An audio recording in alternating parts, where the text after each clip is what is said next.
Got your Jay Dyer interview. Oh yeah, yeah, great guy. Yeah, I reached out Always good, always good. to Adam Green, and he invited me on tonight. We're going to be talking about the historical Jesus and Wait, his he seems to be atheistic, but I have to ask you, did you hear agnostic. yeah, well, did you hear his interview recently with Björkness? Yeah, pardon me. I don't blame you. I don't blame you. God forbid, I've been catching all his interviews with Bjorkness, and he's a reasonable scholar, Bjorkness. He's got such a kind of like an absurd.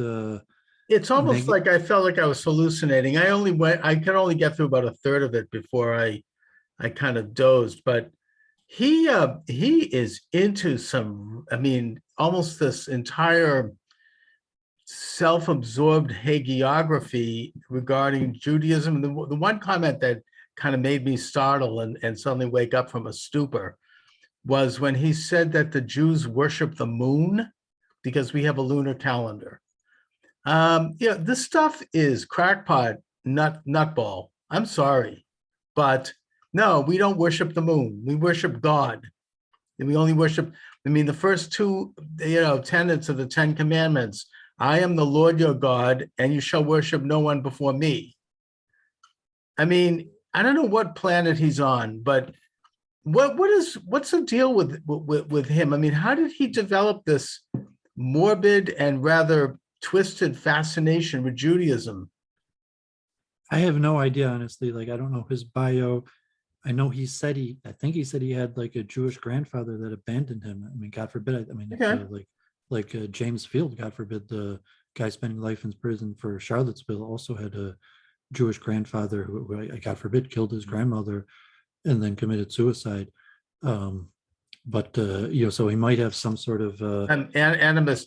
It's interesting. I mean, you say that because I think that that's true of people that I actually know, including my own family, I have to say, in that, something happens, like in the case of my father's mother as a young woman, her father passed away on Shabbos because he refused to have a doctor. He didn't want to interrupt the doctor's, at least that's what she claimed. And he had a heart attack, and she said that had he contacted a doctor, he might have been saved. And so she spent the rest of her life angry at Judaism, that she blamed Judaism for this, that her mother didn't call a doctor and the father didn't call a doctor. And something, I think that happens. That's typical in a way when you have people who are angry, like maybe Björkness is. I'm not trying to explain what caused his background. But Bjorkness. I'm just speculating. Like, I mean, he did mention Yorkness. Adam kept correcting us. It's Yorkness. But the point is that people will shift blame, and they'll shift their anger, and quite frankly, there are people in the New Testament that are like that. I don't want to mention names, but some of the early founding fathers of Christianity had been former Jews who were looking back with anger, and who were like venting their spleen. And again, I'm not here to criticize Christianity. I'm just saying that there are a few passages in the early Christian works by people who were very angry at Jews and at Judaism. And I think it might have had to do with something maybe personal that might have happened in their life, or they felt somehow rejected and they took it out. They turned around with anger. I mean, a good example of that actually is Jorge Torquemada from the Spanish Inquisition. I believe that his parents or his grandparents were conversos, and he turned out to be one of the biggest enemies of the Jewish people in history. He encouraged Queen Isabella to launch the Spanish Inquisition against the Jews, and he personally, led that effort.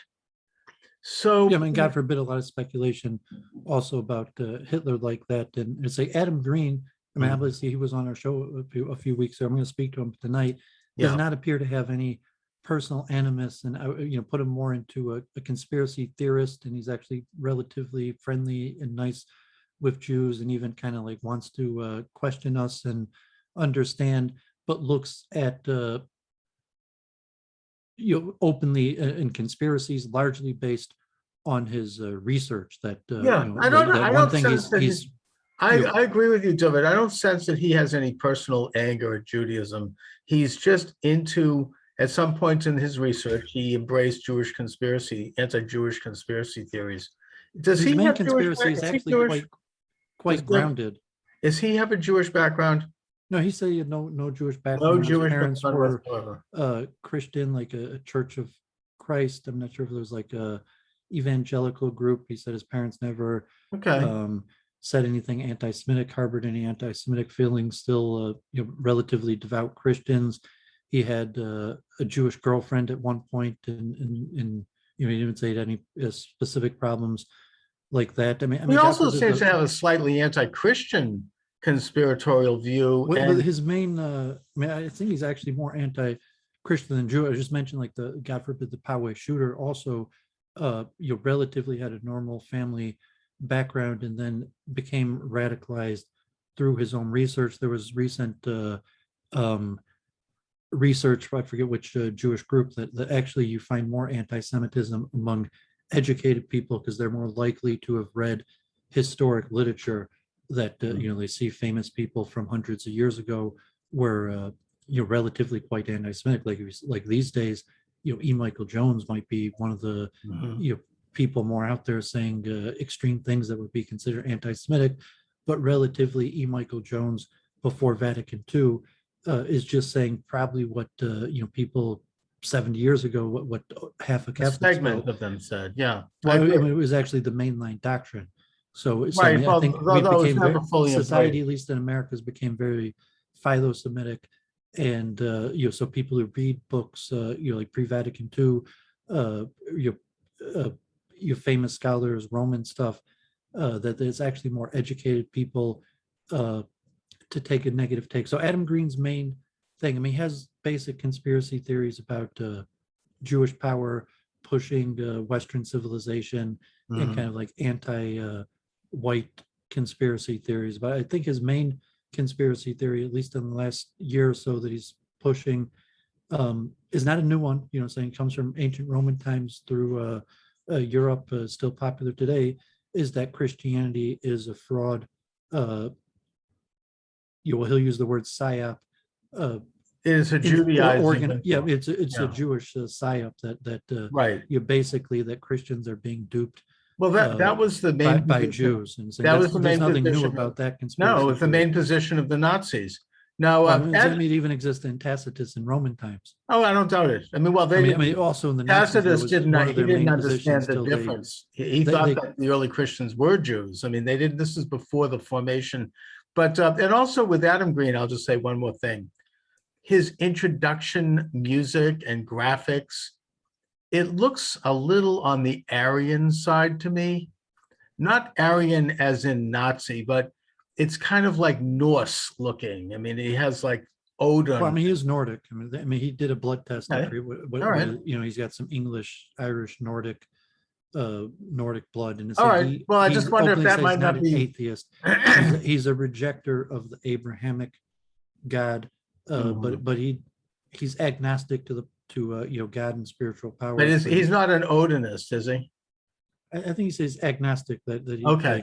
So I'm because Odinism tonight, is a real thing, and it's actually a somewhat of a common stream of religious belief that you find in prisons, where people are embracing pre-Christian, pagan, Nordic gods, particularly Odin and Thor, and he has some of that imagery at the beginning. I'm not saying he's part of that, and by the way, people have a right to it. I mean, it's fine, but it just it might say something about his orientation. Now, as far as the idea of, and since we're on the topic of Jewish conspiracy theories, Hitler's there was a book that was published, and some people say it was a forgery, others say it has authenticity. I don't know, but either way, it seems to reflect some of the inner thinking of the Nazi Party. It was called Table Talk, and basically it was that a journalist was allowed to sit at the table of Hitler and his close associates while they were having lunch and take notes. And he and the general gist of the conversation is that that the Nazis did view Christianity as a Judaizing force in Europe. They thought it was a terrible thing. The biggest catastrophe to happen in European history was when Charles Martel defeated the Islamic invasion at the Battle of Poitiers in France and stopped the Islamic advance because they admired Islam. They felt that Islam was more militant, more warlike, more state-oriented, more pure, kind of a direct belief in nothing but God, and that Christianity had corrupted Europe because it was a Judaizing influence. They viewed it as effeminate. They viewed it as divisive and as kind of petty, and that it would break people up into these smaller entities, and that it would, it would disempower people ultimately. And so the Himmler, of course, who also is quoted in this book and who was at the table, he expressed letters to the Grand Mufti of Jerusalem, which I actually cover in my book, The Nazi Connection of Islamic Terrorism, where he basically made the Mufti the chief military attaché to develop Hansa brigades in Bosnia. These were Muslim Serbs, basically, who would then become like an advanced Nazi regiment and who would be used on the Russian front. And he expressed some of these same views, that Islam was much more militant and much more pure, and that it could be used to develop a super, strong Europe. And that ultimately he hoped that once the Middle East was conquered by the Nazis, they would move in the direction of creating an Islamic world. So, I don't know if that's part of his thinking, but it gets to this conspiracy theory that you talked about that goes back to the early days of Christianity, that Christianity is a Judaizing force and that it was a conspiracy that was set up by Jews to subdue the world. Yeah, I mean, he definitely has done a lot of research. Most of his research is actually Jewish scripture and our own literature and videos of prominent internet rabbis, as opposed to mainstream scholarship on the issue, and more a cost benefit analysis of who benefits. That end of the day, that I guess you're saying because he feels that Jews are the ultimate beneficiary long term of Christianity, and also one of these views that I don't see how that's like psyop type, like Alex Jones type stuff, that anti-Semitisms, that Jews are the ultimate beneficiaries of anti-Semitism, or is used as a tool. How so? I mean, what's the logic behind that? How could we benefit from anti-Semitism and from a Christian-dominated world, at least during the Middle Ages? Maybe now in the West, sure, but I mean, historically, the relationship between the Christendom and Jews has been, somewhat rocky. Not always. There's good and there's bad, but I don't see how that benefits Judaism and Jews. Well, the most staunch way in a conspiratorial, negative way would be that playing the victim gives us a pass for our crimes, but you're just whatever your benefit of having the victim status, or as some sort of divide and conquer. And how would being a victim help anybody's status? I mean, it's a dangerous position to be in, being a victim. I mean, you're in a minority living as a guest in a country that is not you, and that is controlling the politics, the army, the military, the police elements of any nation, which all nations have, and that you're a minority that's basically subject to the whims of those rulers. I mean, that doesn't benefit anybody. Well, I said, God forbid, it would be, like to have a pass on our crimes because we're, victim only in self-defense. Well, what does he mean by our crime? Like a Kyle Rittenhouse type thing. You're saying like, well, I'm only shooting people because they keep on attacking me. He was saying, protecting his life. He was about to be killed. Anybody who saw the footage and anybody who listened, even the New York Times reporter admits that. Well, I'm saying from the extreme, conspiratorial view, is, the best way to get away with crimes is to make yourself You didn't get away with a a victim. crime. If, Defending God forbid yourself it. is not getting away with a crime. Well, I And was what using crimes? that as an example that I know, but it's that it's not a perfect. It's certainly a far from good example. But the point is that what crimes does he think the Jewish people committed? We could talk about individual Jews who have committed crimes, individual Christians who have committed crimes, but to make a blanket statement that the Jews have committed crimes, what the well, hell is that it all would be about? it would be an overassessment probably of the amount of power we have in media, banking, Yeah. So I mean, Hollywood, and also U.S. so political then the crime influence, is that they're like more pushing for liberal. wars in the Middle East. Well, look, first of all, I mean, I suppose you could say that a fairly healthy segment of the Jewish population tends to be liberal, tends to be left-leaning, if not on the left.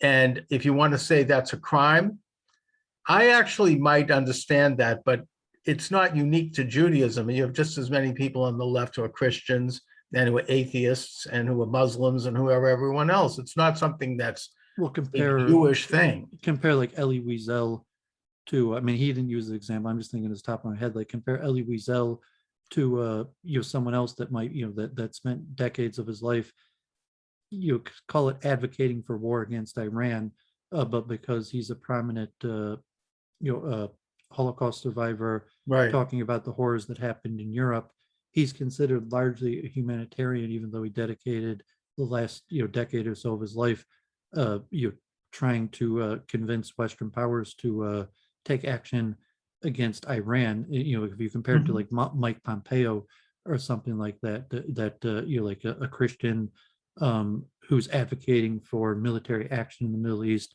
versus a Jew who's advocating for military action in the Middle East. Say it's like a Kyle Rittenhouse type thing where say because we're the victim, because we just fled for our lives and almost got killed, God forbid, in Europe, that we're just defending ourselves, as opposed to the Christian who's the big bad guy, colonializing and just warmongering for basically saying the exact same thing.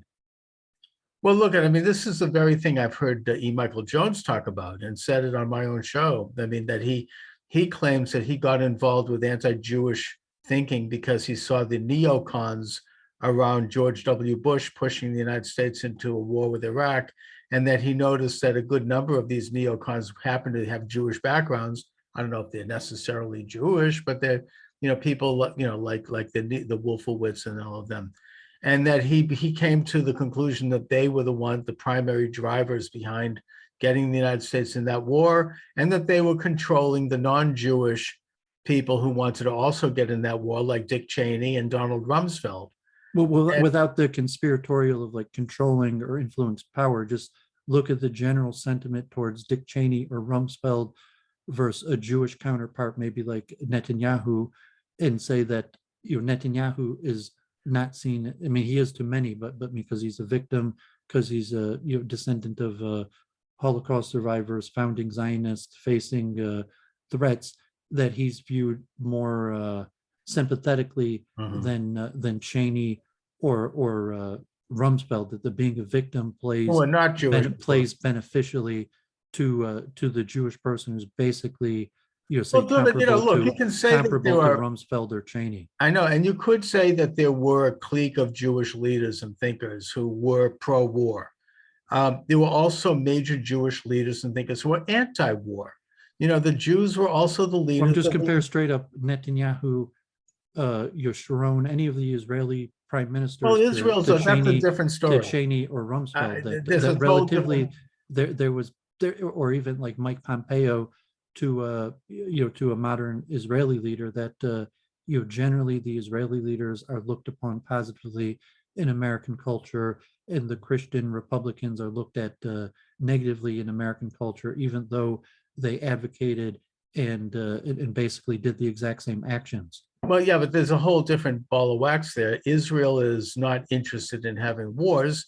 They're interested in defending the life and the property and the liberty of their own people, and that sometimes can mean a war if it has to. It's not like so you're basically just saying, in other words, the benefit of being a victim, that in terms of policy and action, there was no difference between Netanyahu and Rumsfeld Well, and I'm saying it's Cheney. totally different. It's 100% different Well, because because Netanyahu's a victim. no, He it's because benefits from being a it's not victim. because of that. It's because Israel is different than the United States. Israel is confronting a genocidal enemy, and they have a You're reason. just using other words as saying Israel is a victim. It's not when they stand up for themselves, they're not a victim. They have reasons to sometimes take action, and that can mean war to preserve and protect their own country. The United States doesn't have that type of situation.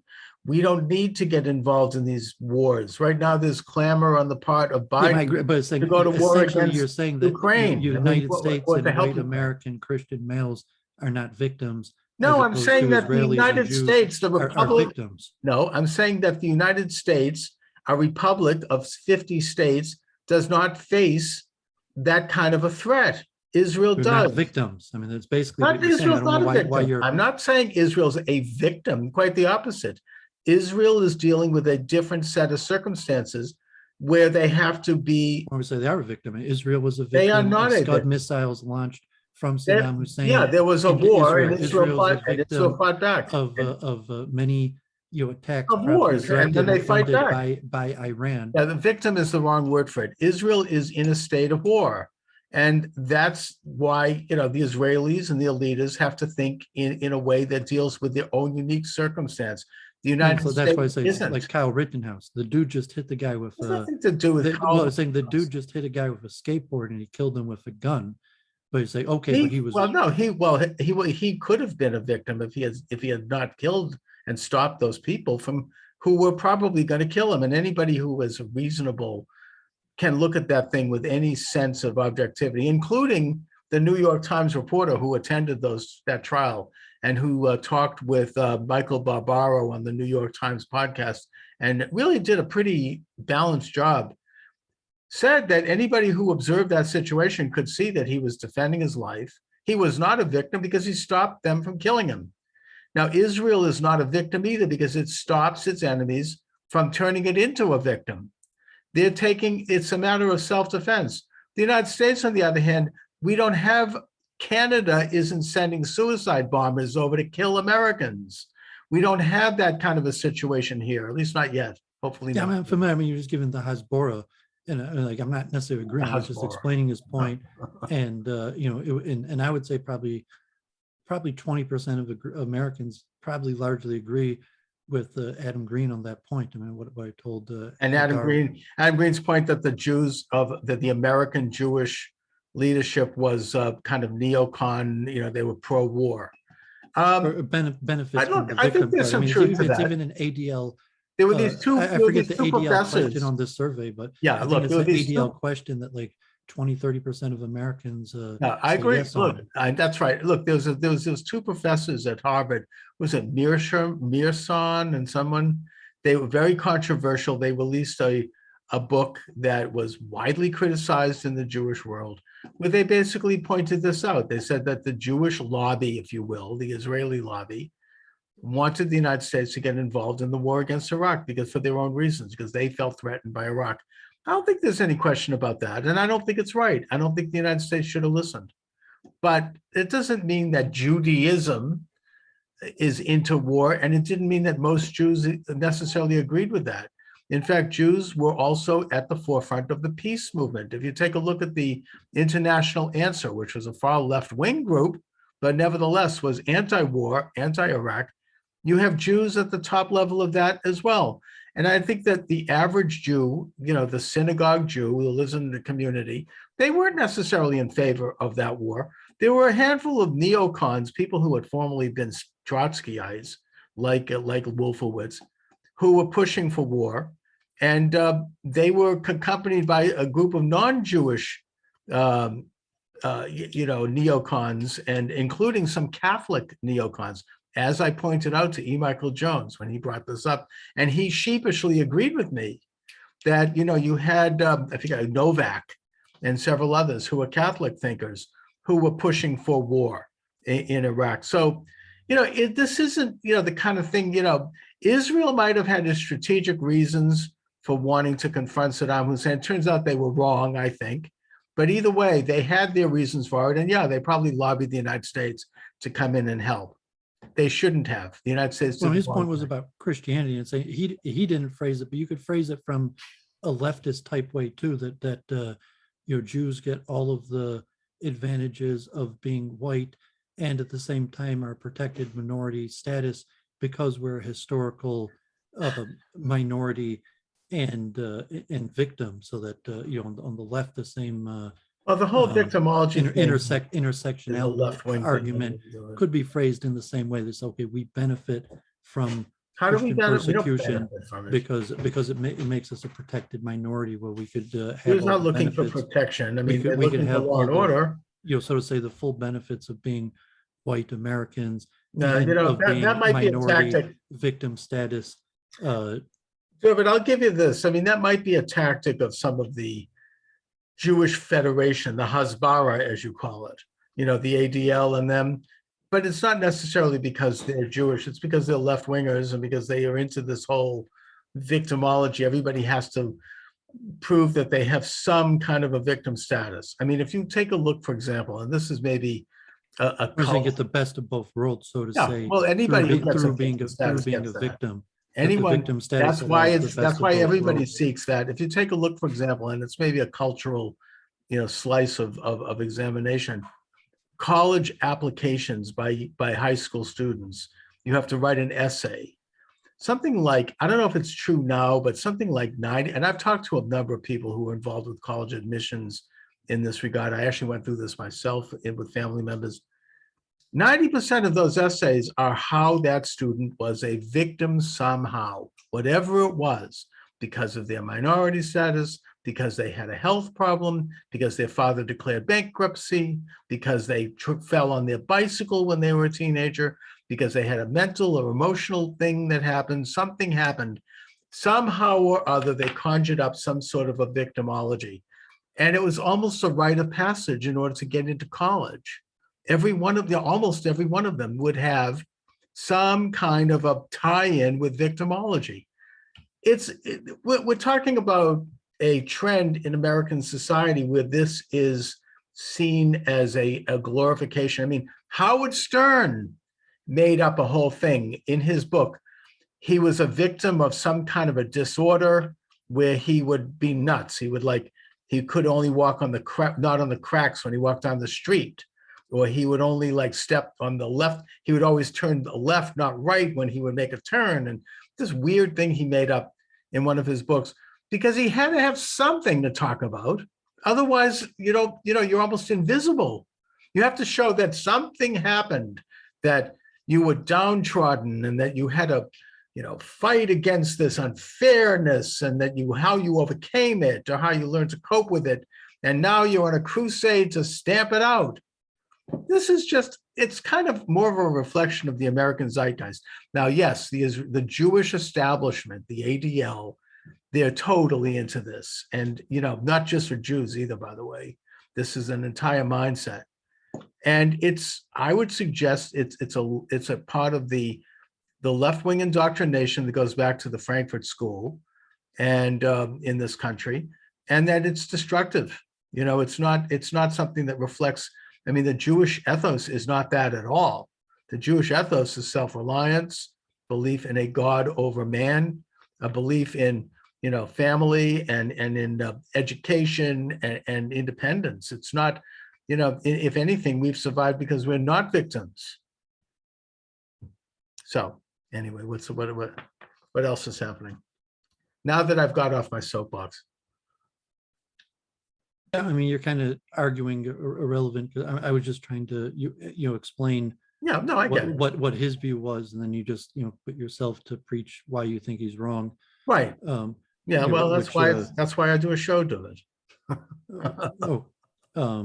By the way, but yeah, that's not what we're going to be talking about. Let's talk about something else. But I just want to mention. So I want to mention if I might, your book yet. I think I did. I want to mention as a program note that my program is Monday through Friday, 10 p.m. to midnight Eastern time. And I'm going to really be officially launching it after the first of the year, but I'm already experimenting at that time. I'm trying to get myself up to speed a little bit in terms of, sort of patterns of sleep, frankly, and just getting used to doing it. But I'm looking forward to it. It's going to be a live interactive program with phone calls. I'm going to be putting up some pretty good media stuff to promote it. David, I do believe I sent you my book right after we spoke last week. I ordered a copy from right off my page of the book as an ebook. Do you want a soft cover? Is that what you need? No, I mean, I guess if I believe I sent it. I'll send it again. If you didn't it's get on, I mean, if I log into Amazon, I sent it to you. What all I needed to do it to buy a book on the ebook Amazon. I just put your email address in it, and I think I don't remember. I mean, Sociology for Conservatives. I'm on my Amazon now, so no, Okay. no, you haven't. You did not get it? No. Do you mind my asking what maybe I didn't get the usual email address? What email do you use? What should I use? Hotmail.com, duvid@hotmail.com. Oh, I sent it. David with 4 O's, right? I just logged into Amazon. Okay, well, I sent it. I don't know what happened, whatever. I'll send it again. And I apologize if it was my mistake. Yeah, I watched your Jay Dyer interview, and you're like, unfortunately, like, you're creating a community.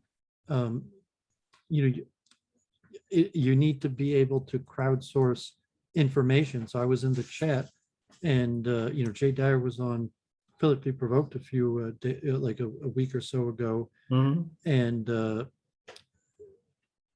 you like to schedule, promote various things, like just to crowdsource information. Like, I'm not sure, like, I wasn't promoting myself for a debate, but at one point he had mentioned he'd been supposed to debate me, and then it was on Politically Provoked. He said he didn't want to debate me, although it was their hosts, or topic wise, but saying if you want to sort of say create a community, you got to have some way to be interactive with your chat. Well, yeah, I don't know how to do it. To crowdsource information while your friend from Great Britain contacted me. I had him on my show. Very nice guy, really interesting. We're trying to set up a time where he could come on with me again and maybe help me, because apparently he's an expert at that. The problem I'm having with the chat is that every time I turn on the YouTube, I get double sound. I get I can hear the YouTube sound because I do the program from Zoom. And when I go from Zoom live, it automatically goes live on about 10 different live streams, including YouTube, Facebook, Twitter, LinkedIn, and about 5 others. You should be able to just mute your YouTube or turn the volume down and read the chat. Yeah, but I know this sounds incompetent, and it is, because I'm terrible with this. I just can't get it to happen. I need a little advice. I'm going to try to get someone to kind of work. Yeah, I mean, you just put up the YouTube video, and by the volume, put it to Let me try to do it right now. I mean, you could try doing it now. I mentioned, I mean, like, kind of like your transhumanism as a conspiracy, and I was thinking about, like, my mother's a transhumanist. My grandfather. What do you mean a transhumanist? Well, I mean, God forbid, my mother has a medically embedded all right, now, device. David, That's my grandfather had a it is. I didn't mind. That's not transhumanism. David, I mean, I was saying you're putting that there's some sort of conspiracy. Then now listen to it. I now have. That's not transhumanism. You hear? I have it going. Yeah, so you just click the volume, put to 0. I could hear. Then now listen to it. I now have. That's not transhumanism. You could just click on pause. David, don't speak for a minute. How do I lower the volume on the YouTube? Just click on the pause button, or manually put the volume all the way to the left. All right, I think I did it. Yeah, it should be that simple. I'm not sure if you could see the chat. I do see the chat. This is fantastic. I'm getting. That's all you have to do. You could see the chat if it's even if it's paused. Yeah. Or you could watch it. I feel so. I'm sorry. I'm so stupid. I mean, it's just.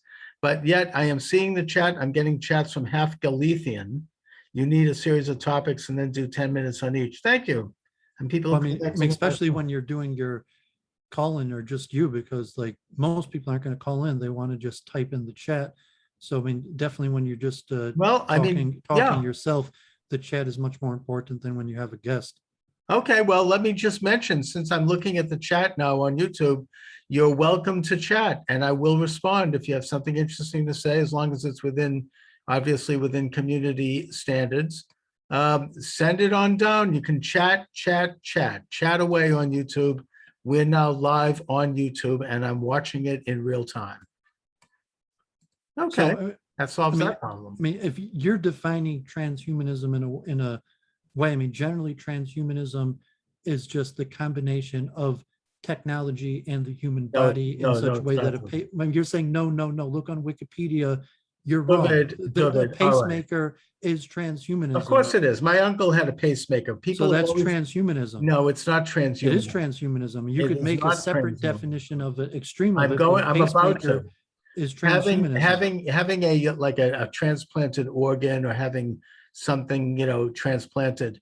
Well, organ transplant's not necessarily the same because that's human. We're talking about mechanical machine components together with the human body. Like people have millions of machine components all the time. You have stents in heart for heart disease. I mean, you know, my father had a metallic thing implanted in his leg because that's a little different than talking like a cavity. That's not transhumanism. Like a filling. We're talking about a filling. There you go.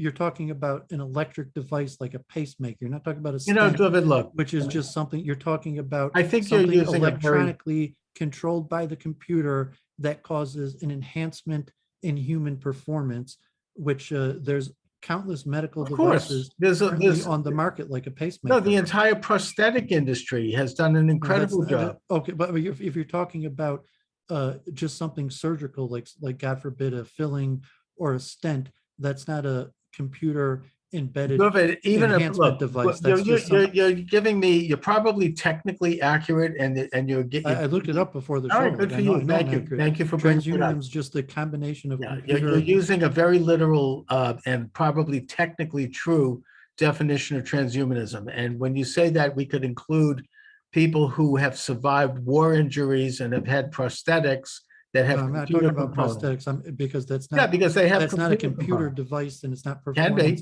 Yes, it is.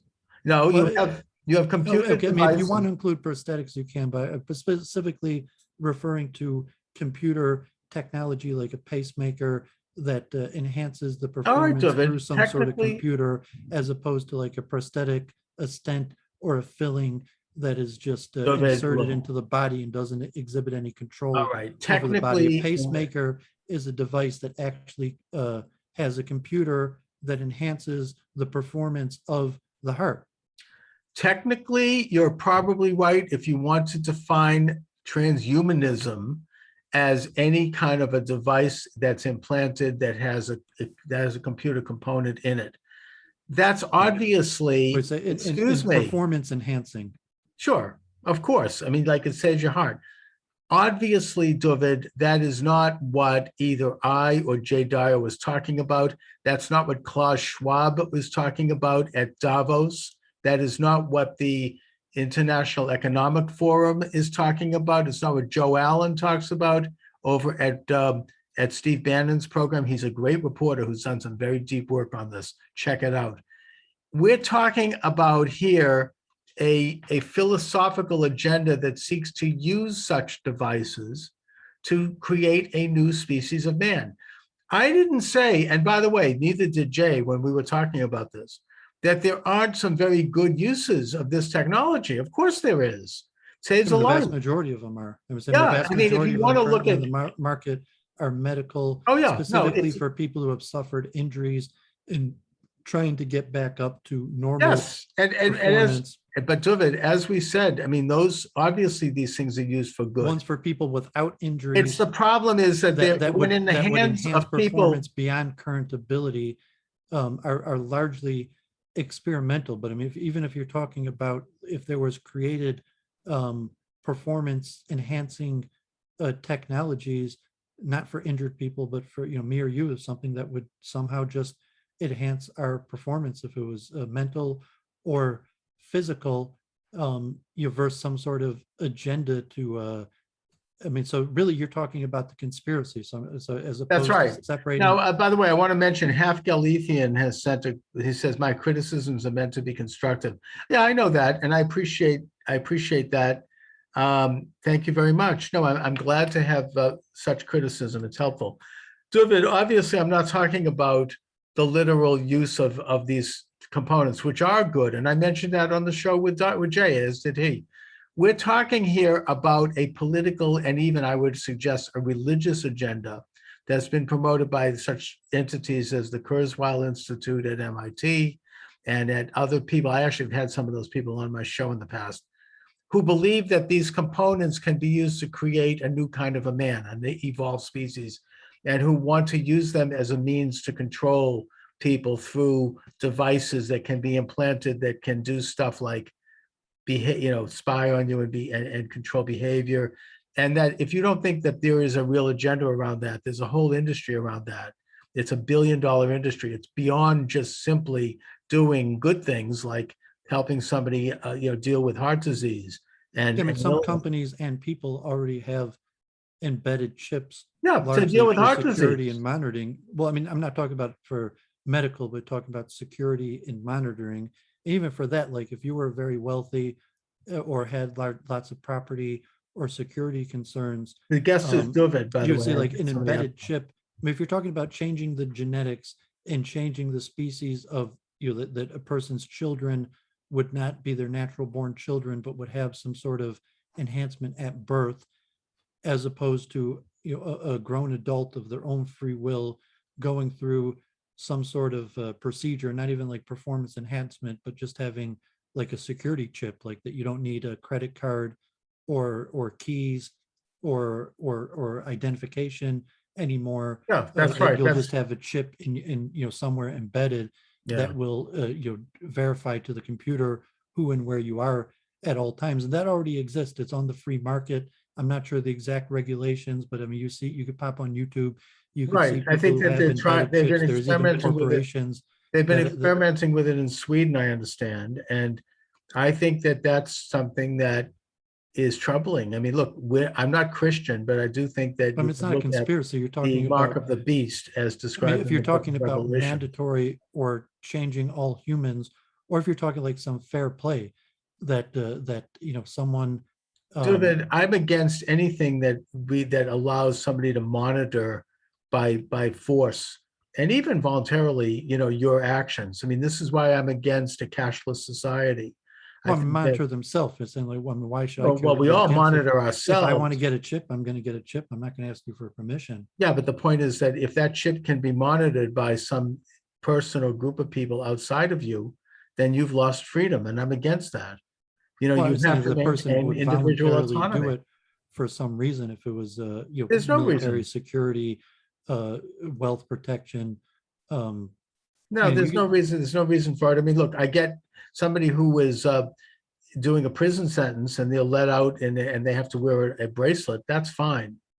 There is a reason for that, and it's monitored by a court to make sure that we know where they are. But that's part of a sentence. I mean, that's that's not an average citizen. Average citizens don't need to have anyone else know where they are at all times. Now, look, extremely wealthy and powerful people might, and say, okay, you can't steal a guy. You can't steal a guy's chip. I mean, technically, I want to just mention, David, in the interest of disclosure, that on my cell phone I have like a locator, so I happen to know where certain members of my family are. Okay, and they know where I am. We all do that in our immediate family. We have 3 people in my family, and we kind of have that with each other. That's private. We're not giving that information, doesn't go to anybody but us because we've subscribed to this thing. And so, that's not in our bodies, it's on our smartphone. And I'll look at it if I need to know where someone is in this case.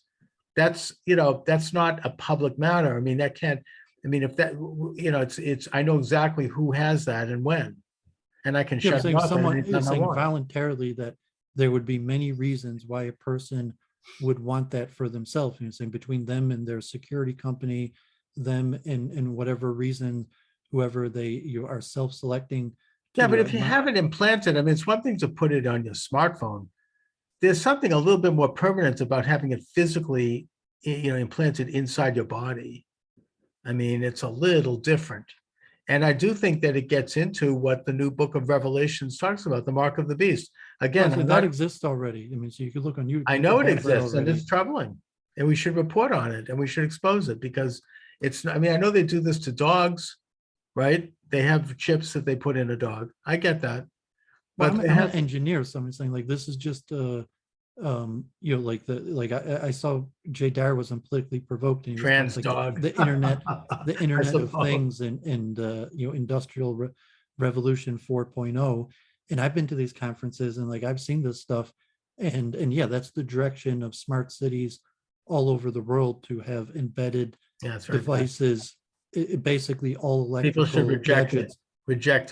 I have there was a big deal here in Michigan that it was a lawsuit that the electric companies changed the power monitors and gave smart devices against people's control, and people tried to fight it. Good. And it was eventually ruled that the electric company was allowed to put a smart meter on your house against your wishes. Very bad, and very and even people. And it's also like, if you look in the at height of the summer, where if you look at the writing of shut off your air conditioning. I'm not sure you might even have. Yeah, they control that. No, I mean if you look at the writing of. So I mean, you already have that in the sense that they could shut off your air conditioning where you're at. Yeah, no, I don't. I don't have that yet. Now we've got a comment. All technology is satanic, a Faustian bargain. It's only a matter of degree. I don't agree with that. Technology is just a byproduct of human invention and imagination, and it can improve life. I mean, I'm not against technology. I'm not a Luddite.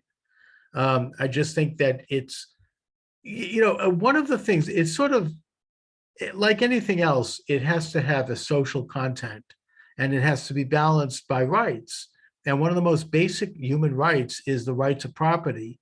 And property in conventional terms, it extends beyond just physical property, like you own your car, you own your home, you own your the clothes on your back. It also is intellectual property. You own your if you're an author, you own rights to your book. There's copyright. There's and property extends to levels of privacy. You have a right to confidential relations with various people, including your spouse, your attorney, your priest, your minister, your rabbi. There are confidential, there are certain proprietary rights that you possess. And I would suggest that those same proprietary rights, which are natural to the human being and which are actually natural to nature, they ought to extend to things like this. The government doesn't have the right to know, I mean, I know that, you talk about them monitoring your heating on your house.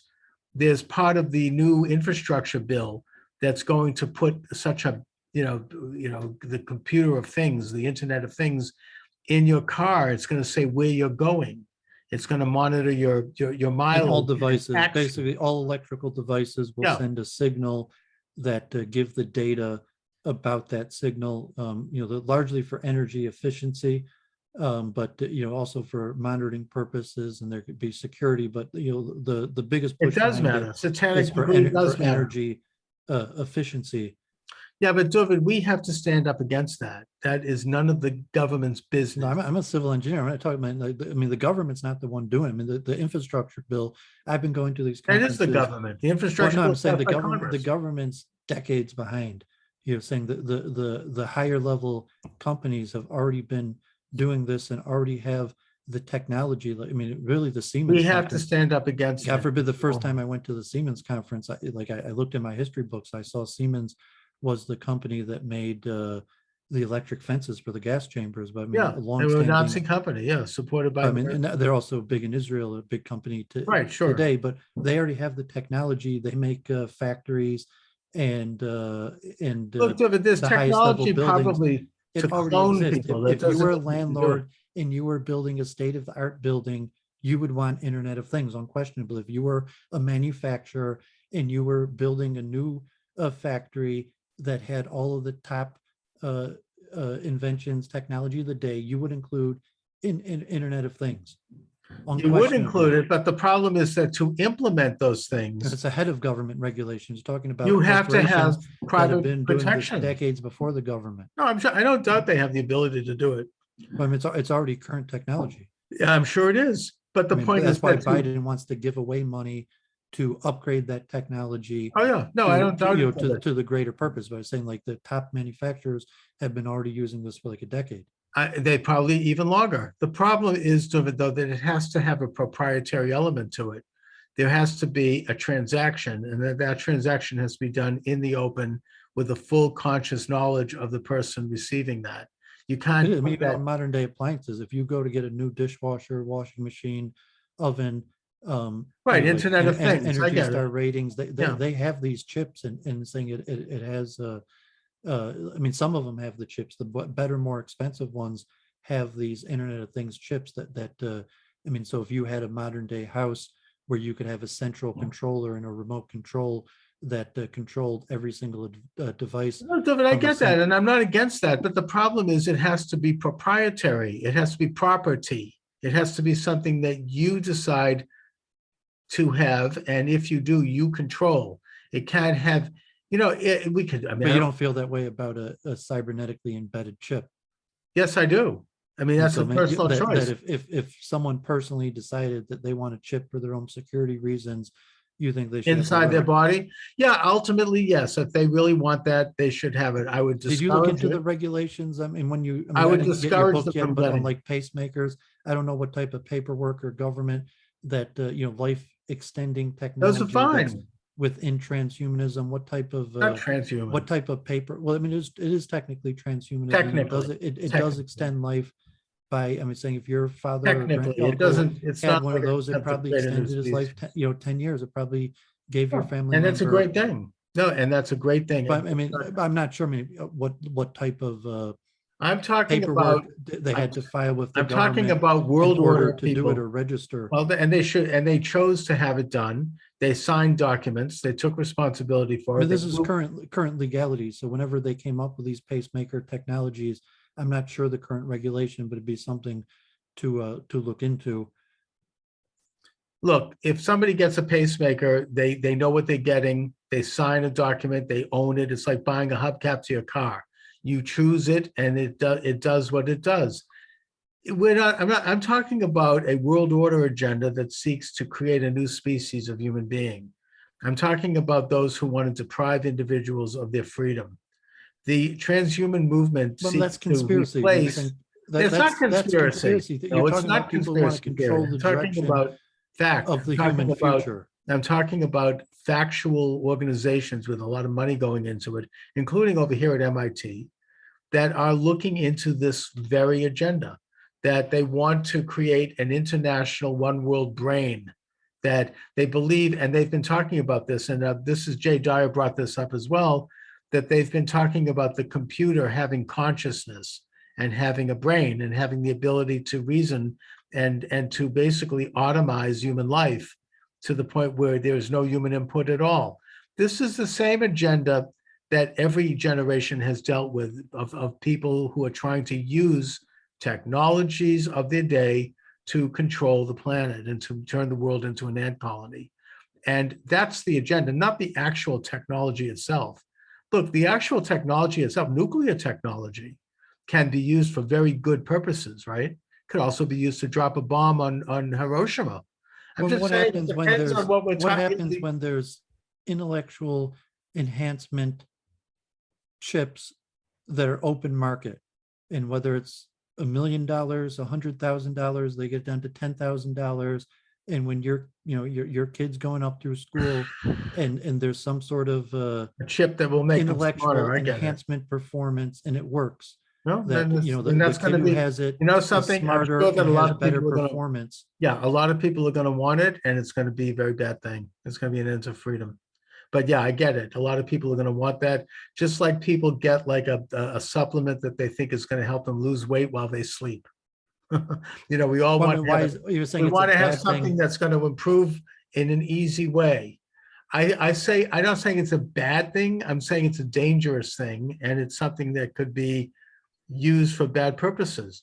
It has to be carefully and thoroughly regulated. Look, the reason why in this country we have HIPAA laws with medicine, and those come out of the Nuremberg tribunals, is because people have a right to decide what goes into their own bodies. They have a right to own, to a high degree, their medical information, and that other people have no right to get access to that information. That is the development of a whole field of private property, given the realities of today. Property is no longer owning a little plot of land or owning like an item, like a tchotchke or something. Property is now dealing with electronic stuff. It's dealing with sophisticated entities. And in that sense, it has to be very heavily regulated. Look, we should have in this country, I think we need more of it, very heavy regulation of securities.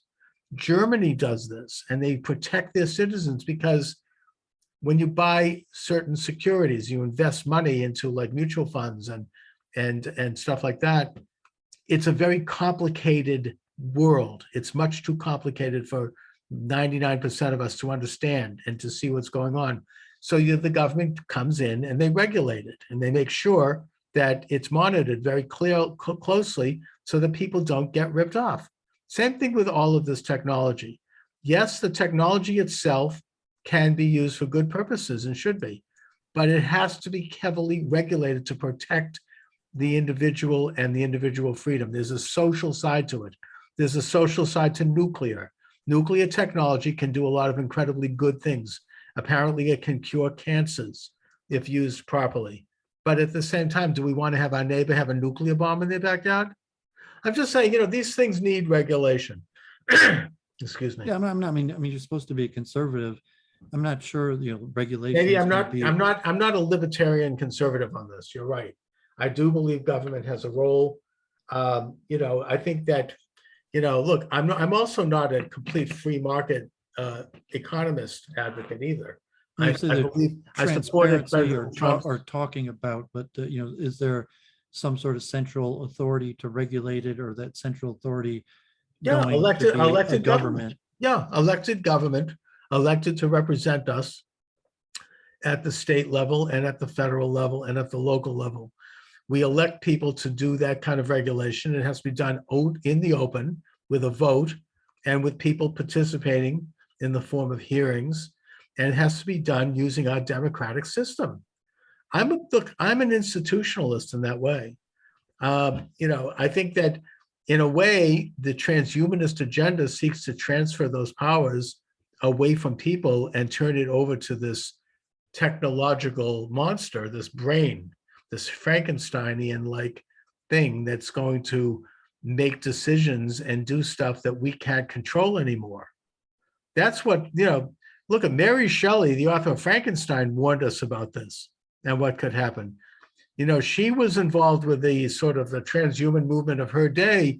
Her husband, her father, her family, everyone around her was involved with radical leftist, in so-called enlightened politics. And she wrote that novel as a way to sort of, try to spill the beans on that and blow the whistle on that. She was a contemporary of Galvano, who was an Italian philosopher who was trying to create life out of mud, by molding it in a certain way, and who was killing animals and trying to bring them back to life. That was the transhumanism of its day in the early 19th century. And it was just as dangerous. It wasn't, actually, it's more dangerous now because we've advanced so much technologically. But it's the same philosophy. It's the same idea. It's the same wizardry that we had back then. Anyway, David, what's happening in the world of what's going on with Israel? Any news? Yeah, I guess there's big deal over Iran and COVID standards. Just in today's, they're pretty worried about Omicron, so their case numbers are pretty low. So they're like, I think right now the borders are closed in Israel. Just in today's news, Bennett wants to have punitive measures against unvaccinated only. He wants to have a lockdown of the unvaccinated only, although it appears there's no legal mechanism to do it. Also on the Iran front, that Israel's supposedly going to hold a huge mock bombing drill of on large scale of for specifically targeting Iranian facilities.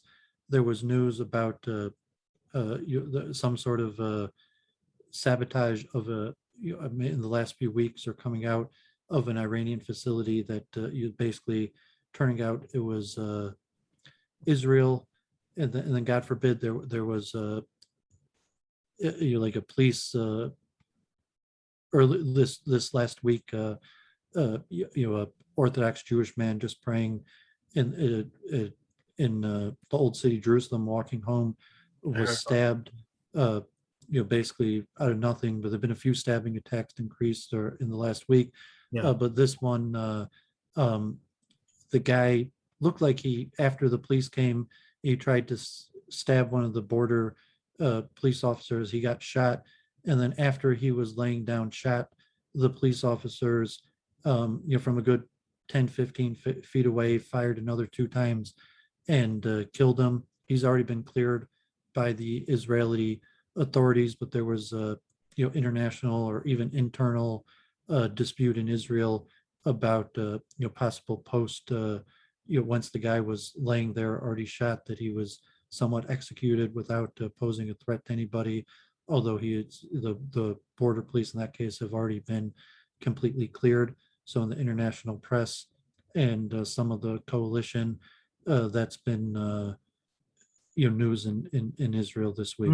Okay, I mean, it sounds. I mean, can you? I just can't get my hands around how evil it would be for somebody like, this woman apparently in Israel stabbing to death a young girl because she's Jewish. I mean, that's the reason. Was the one with the man stabbing an Orthodox Jew was caught on videotape. So him stabbing the Orthodox Jew, and then him being, so to say, executed after he was debilitated on the ground is also fully on video. Sickening, and it's sad that Israel still has to deal with this kind of Jew hatred, and it's it's unclear that any of this has to do with Jew hatred. A lot of this is. Why would they stab an old Orthodox man? I mean, this was and this guy, I think he was Palestinian. And same thing with the woman was Palestinian. She killed a Jewish girl. It was I'm not sure. There was a case with a woman walking her children who was stabbed by a 14-year-old girl, and she survived. It was a 14-year-old girl on her way to school that saw. And why did she stab? Why did she stab the woman? Because she's probably being taught hatred in her own home. Well, I mean, it's property dispute. Both of those people are in, so to say, occupied Jerusalem. So I mean, it's unlikely. You may call it. It has to do with Jew hatred. That this woman was a settler in what is considered illegally occupied East Jerusalem, and also the Jewish so that happened. pilgrim It happened was walking through, so to say, illegally occupied Palestinian territory. Well, I mean, according to the UN law. So both of those cases were in. UN has not. I don't think the UN has ruled quite that firmly that something is occupied, anyways, to it. Article 20. Well, I say both of those cases occurred in I think East Jerusalem in the. Fine. There might be disputes on both sides. I believe that woman said that she's staying, but she was a woman that was recently brought into a previous Arab neighborhood. So I mean, whether you call it, and there might be disputes over who should, whether Jews should be allowed to, I wouldn't call it. Work I wouldn't in that say it was clear that it was anti-Semitism or Jew hatred. You're saying it was. I think that to say that a woman can't walk through that neighborhood because she's Jewish is Jew hatred. Yeah, I would say that. Well, I'm saying that. I mean, the first case was on one side that they'd have an argument in Jerusalem. So it was the Palestinian who wasn't allowed to be there, even though he comes from that area, and he was illegally, somehow got himself into Jerusalem and perpetrated that. But he killed and he stabbed the rabbi.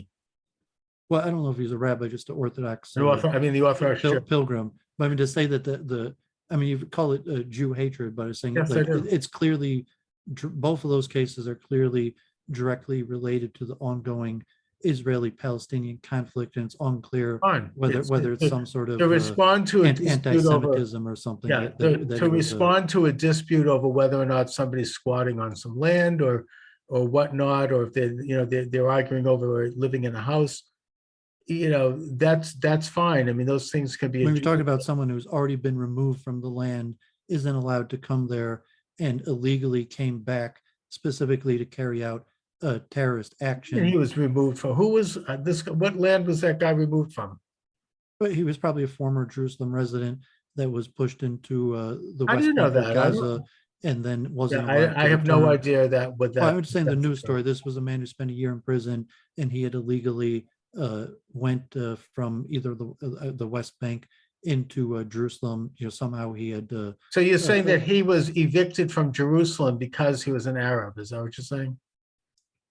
Well, I have to look into the exact details. But Thank you. Yeah, I think we need to. But I'm saying that both of these cases, it doesn't appear to be anti-Semitism. It appears to be, disgruntled territorial dispute. Yeah, they're part of, they feel. You could call it plain terrorism, but I mean, it was territorial terrorism as opposed to. Well, I mean, the whole thing is territorial. They don't recognize Israel's right to exist as a sovereign Jewish state. I mean, it wasn't. I mean, you could, because of the nation, the notion is a Jew being attacked because they were a Jew. You say no, I mean, they were attacked because they were who I am was saying evicted from I don't know their details. I know historic enough. property that chose to commit Stolen a terrorist act. Somebody stole his against property. I'd like a to Jew see who evidence is of now that. a Jew who is now. But that's a very serious charge. I'd like to see evidence that somebody had stole this guy's property. I use the word stole, but I'm saying they've been evicted from where they previously lived. I'd like to see evidence of that. If he was evicted. You can look up both of these cases. I mentioned. All right, fine. I haven't looked into it. I'm saying you're the one who's speculating that it's I am Jew hatred, speculating it. and I'm I'm more saying than that, no, I mean, it speculating. doesn't appear. But both I of these wouldn't cases seem to be people suggesting that who were to the disgruntled over evictions and resorted to terrorism. You know something, David? I wouldn't make that suggestion unless you have some evidence. I mean, you could look up. They had been watching evicted. this, just check the Jewish. So you're saying that they were the Jewish from property? Is that what you're saying? Yeah, I mean, there wasn't like just some random person that decided they were hate so Jews all right, kill a Jew. So then the guy that killed the Orthodox Jew, he was evicted from his house. Is that what you're saying? No, he was evicted from Jerusalem. When? 1947? I mean, what are you talking about? I have to look into the details. Yeah, look into it. I take a. I mean, you say it was a terrorist act. He was forbidden to be in Jerusalem, and he, illegally crossed into Jerusalem. Yeah, he might have been to commit a terrorist act. He might have been forbidden because he might have been a criminal. I don't know. He was a criminal. Thank you. He spent a year in prison. And I rest my case. Anyway, that is saying like whether. And that means he could go kill a random Jew. I don't think he was anti. So he kills a random Orthodox Jew because he was evicted, because you said that he was evicted as he was a criminal. Both of them attacked Jews, Israelis, because of territorial disputes where they decide to. Was this Orthodox Jew involved with evicting him? I mean, what did he have to do with this? He was just walking down the street. What was this? Did this woman that was stabbed, did she have anything to do with something that somebody was evicted? She was just out there with her children. I don't know what you're talking about, David. Look into this a little bit more. You're the one who just threw in the word. Yeah, I am throwing that word in because that's what it looks like. Neither of these cases are what I would. Somebody has a property dispute and they say, look, if I have a property dispute here in Boston, I'm not going to go out and stab somebody that has nothing to do with it. I wouldn't stab someone who did have something to do with it. You go to the legal authorities. They're going to go out and say, "Oh, we'll kill some Jews." Even according to yeah, Israel, that is anti-Semitic. Even according to, well, I mean, I think you're wrong. Even according to how Israel itself classifies these. So I mean, if it's I'd like to see how Israel if it's a terrorist action, anti-Semitic action is of a different nature. All right. So the Israelis like to tend to phrase this in the form of terrorism. It has legal implications. Terrorism against I think whom? You're incorrect, even according to Israeli law, to call it an anti-Semitic. Like most acts of terrorism are not considered anti-Semitic. They're considered act of. All right, fine. I consider it anti-Semitic because who's the victim of this terror? I mean, why are they targeted? Were they targeting, people? Were they targeting people in Boston? No. Anyway, David, listen, I don't want to Okay, talk. maybe I'll look into Yeah, it. I'll look come up into for it. next Look week, into it. but it has legal distinctions. So with you're some going years on ago. with Adam Green tonight. What time? 7 o'clock Eastern. Okay. And that's going to be live on BitChute, right? Odyssey. BitChute Odyssey. is for posting recorded videos. Odyssey is for live streaming, so it'll be on BitChute afterwards. So he does his thing live on Odyssey and anywhere else? Maybe, I think just Odyssey. I mean, Okay. maybe he has D Live and Trovo, but I think he only live streams to Odyssey, and then he'll post it later to BitChute. And I mentioned and politically provoked. So they're doing now D Live, Odyssey, and Trovo, and they had last night on Odyssey about whether the election was stolen, and that was Wow. We on can't talk about that Odyssey, on D YouTube. Live, and Trovo later to be posted to BitChute. We can't talk about that on YouTube, so let's be careful. That's forbidden. All right, David, listen, good luck with that. If you reach out to them, they are doing those debates on alternative All right, no, platforms. I'd like to be on with them, and I'll send you another copy of my book. If the first one didn't get there, I apologize, but I hope Duvid at Hotmail, Duvid40s at hotmail.com. or just David with 4 O's at Hotmail. 1, 2. Yeah, I checked my Amazon, so I don't have it. Okay, at hotmail.com. All right, and my book, by the way, is Sociology for Conservatives. Anyway, thanks a lot, David. Okay, yeah, great. Shabbat shalom. Shabbat shalom.